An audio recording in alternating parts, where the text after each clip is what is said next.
তিনি কোনো কিছু কাছে মাথা নত করেন।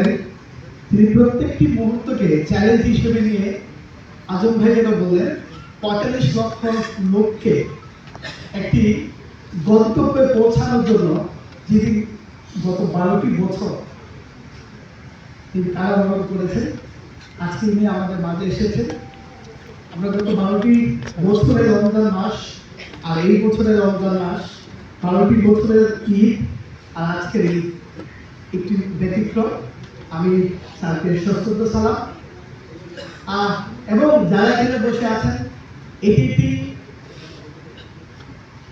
ধ্রুব একটি সত্য কথা হলে এই ডেস্টিনিকে আজকে এই পর্যায়ে নিয়ে এসেছে আমাদের যারা ডিস্ট্রিবিউটর তারা।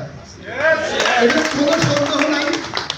আমি যদি বলি টপ টু বটম, আপনাদেরকে আমার আজকের এই আলোচনায় শুধু দুটো কাজ করে আমি বিদায় দেব। প্রথমত আমি সেলিউট দিব আমাদের ম্যাডাম যারা আমাদের অভিজ্ঞ থাকবে। আমি সেলিউট জানাবো যারা আজকে এই হলে বসে আছেন আপনাদের প্রত্যেককে।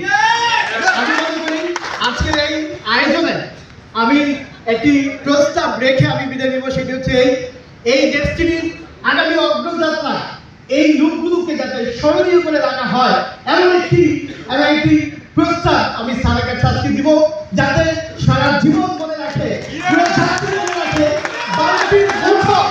12টি বছর যারা একটি ব্যক্তির কথার কারণে 12টি বছর অপেক্ষা করেছে তাদেরকে পুরো ডেস্টিনিটা আজীবন মনে রাখে।